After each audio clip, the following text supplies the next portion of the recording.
ನಮಸ್ತೆ ವೀಕ್ಷಕರೇ, ನೋಡಿ, ನೀವು ಇಷ್ಟಪಟ್ಟಂಥ ವ್ಯಕ್ತಿ ನಿಮಗೆ ಆಕರ್ಷಣೆ ಆಗಬೇಕು ಅನ್ನೋದಾಗಿದ್ದರೆ, ಅಥವಾ ನಿಮ್ಮ ದಾಂಪತ್ಯ ಜೀವನದಲ್ಲಿ ಕಲಹ ವೈಮನಸ್ಸುಗಳಾಗಿ ಗಂಡ ಹೆಂಡತಿ ದೂರ ಆಗಿದ್ದರೆ, ಅವರು ನಿಮ್ಮ ಮಾತು ಕೇಳ್ತಾ ಇಲ್ಲ ಅನ್ನೋದಾಗಿದ್ದರೆ, ಅವ್ರು ನಿಮ್ಮ ಹತ್ರ ಬರಬೇಕು ಅನ್ನೋದಾಗಿದ್ದರೆ, ಈ ಒಂದು ವಿಧಾನವನ್ನು ನೀವು ಮಾಡಿ.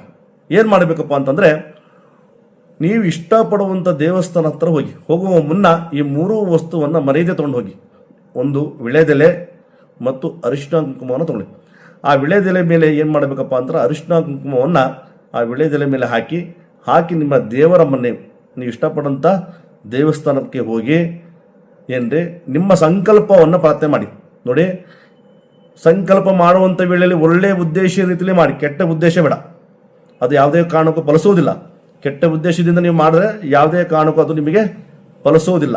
ಒಳ್ಳೆಯ ಉದ್ದೇಶ ಅಂದರೆ, ನನ್ನ ದಾಂಪತ್ಯ ಜೀವನ ಸುಖ ಜೀವನ ಆಗಬೇಕು, ಯಾವುದೇ ಗಲಾಟೆ ಘರ್ಷಣೆ ಇರದ ಹಾಗೆ, ಮನಸ್ತಾಪ ಇರದ ಹಾಗೆ ಒಂದು ಹೊಸ ಜೀವನ ಆಗಬೇಕಪ್ಪ ಅನ್ನೋದಾಗಿದ್ದರೆ, ಮತ್ತೆ ನಾನು ಪ್ರೀತಿಸಿದಂಥ ಹುಡುಗ ಆಗ್ಬೋದು, ಹುಡುಗಿ ಆಗ್ಬೋದು, ಅವ್ರು ನನ್ನ ಜೊತೆ ಜೀವನ ನಡೆಸಬೇಕು, ಯಾವುದೇ ಗಲಾಟೆ ಘರ್ಷಣೆ ಬರದ ಹಾಗೆ ಒಂದು ಸುಖದ ಜೀವನ ಆಗಬೇಕು, ಮುಂದೆ ನನ್ನ ಲೈಫ್ ಗುಡ್ ಲೈಫ್ ಆಗಬೇಕು ಅನ್ನೋದಾಗಿದ್ದರೆ, ಆ ದೇವಸ್ಥಾನದ ಮುಂದೆ, ನೀವು ಇಷ್ಟಪಡುವಂಥ ದೇವಸ್ಥಾನದ ಮುಂದೆ ಹೋಗಿ ನಿಮ್ಮ ಸಂಕಲ್ಪವನ್ನು ಮಾಡಿ ಮತ್ತು ನಾನು ಹೇಳಿದ ಮಂತ್ರವನ್ನು ಹೇಳಿ ಏನ್ರಿ ಆ ಅರಿಶಿನ ಕುಂಕುಮವನ್ನು ನಿಮ್ಮ ಹಣೆಗೆ ಹಚ್ಕೋಬೇಕು. ಯಾವುದಪ್ಪ ಮಂತ್ರ ಅಂತಂದರೆ, ಓಂ ನಮೋ ಕಾಮೇಶ್ವರಿ ಮನ ಇಚ್ಛ ಸಿದ್ಧಿ ಕುರುಕುರು ಸ್ವಾಹ ಅಂತ ಈ ಮಂತ್ರವನ್ನು 11 ಬಾರಿ ಹೇಳಿ ಮನಸ್ಸಲ್ಲೇ ಪಠನೆ ಮಾಡಬೇಕು. ಮನಸ್ಸಲ್ಲೇ ಪಠನೆ ಮಾಡಿ ಆ ತಿಲಕವನ್ನು ಏನು ಮಾಡಬೇಕಪ್ಪ ಅಂತಂದ್ರೆ, ಕುಂಕುಮ ಹಣೆಗೆ ಹಚ್ಚುವಂತಿರಲ್ಲ, ಹಚ್ಚೋದು ಯಾವ ಥರ ಅಂತಂದರೆ, ಉಂಗುರದ ಬೆರಳು ಅಂತ ಹೇಳ್ತೀವಿ ನಾವು, ಗುರು ಬೆರಳು ಅಂತ ಹೇಳ್ತೀವಿ. ಈ ಬೆರಳಿಂದ ನೋಡಿ, ಕಾಣಿಸ್ತಿದೆಯಾ? ಈ ಬೆರಳಿಂದ ನಿಮ್ಮ ಹಣೆಗೆ ಆ ಕುಂಕುಮ, ಅರಿಶಿನ ಕುಂಕುಮವನ್ನು ತಗೊಂಡು ನಿಮ್ಮ ಹಣೆಗೆ ಹಚ್ಕೋಬೇಕು.